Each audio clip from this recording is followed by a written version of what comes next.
સુરતમાં માતા પિતા માટે લાલ બત્તી સમાન કિસ્સો સામે આવ્યો છે। સુરતની પાલ વિસ્તારની આ ઘટના રૂવાટા ઊભા કરી દે તેવા લાઈવ સીસીટીવી ફૂટેજ સામે આવ્યા છે।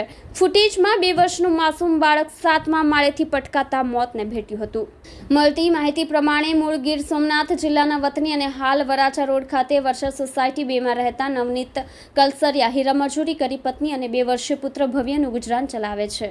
પત્ની રેશમા દીકરા ભવ્ય સાથે પાલ ખાતે રહેતા માતા પિતાના ઘરે ગઈ હતી। રેશમા હાઉસકીપિંગનું પણ કામ કરતી હતી। પહેલા સીસીટીવીમાં શ્રીપદ સેલિબ્રેશન બિલ્ડિંગના 7મા માળે અગાસીમાં બાળક બેઠું છે તે બહારનું વાતાવરણ જોઈ રહ્યું છે। થોડી વારમાં તે અચાનક ભાખોડીએ પડે છે। 2 હાથે રેલિંગ પકડી રાખે છે। જોતામાં જ તેને એક પગ બહાર કાઢે છે, પછી બંને હાથ બહાર કાઢે છે અને પકડે છે।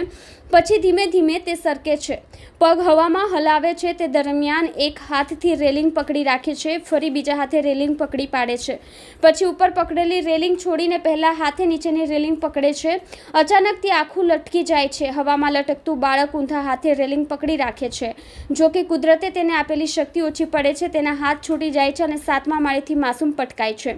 બીજા સીસીટીવીમાં બાળક ઉપરથી પટકાઈને નીચે પડે છે ત્યારે થોડું ઉછળે છે, પડતાની સાથે તે મોતને ભેટ્યું હોય એવું જણાય છે। અચાનક રેલિંગ પકડીને પાળી પર બાળક ભાખોડીએ બેસે છે। માતા બાળકને પણ સાથે લઈને ગઈ હતી। સુરતના પાલ વિસ્તારમાં શ્રીપદ સેલિબ્રેશન બિલ્ડિંગમાં કામ કરવા ગઈ હતી, ત્યાં ઘટના બની હતી। બિલ્ડિંગના 7મા માળેથી પટકાતા 2 વર્ષીય બાળકનું મોત નીપજ્યું હતું। હાઉસકીપિંગનું કામ કરતી માતા 2 વર્ષીય દીકરાને પોતાની સાથે કામ પર લઈ ગઈ હતી। માતા કામ કરી રહી હતી, એ દરમિયાન બાળક રમતા રમતા 7મા માળેથી નીચે પટકાયું હતું। બાળકે રેલિંગ પકડી રાખી બચવાનો નિષ્ફળ પ્રયાસ કર્યો, પણ કુદરત સામે હાર્યું। માતા પિતા માટે ચેતવણી રૂપ બનાવ। 7મા માળેથી બાળક નીચે પટકાતા કમકમાટી ભર્યું મોત નીપજ્યું હતું। 2 વર્ષીય ભવ્ય બિલ્ડિંગના 7મા માળે દાદર પાસે રમી રહ્યો હતો। 7મા માળેથી નીચે પડતા ગંભીર ઈજા પહોંચતા સારવાર માટે સિવિલ હોસ્પિટલ ખસેડાયો હતો।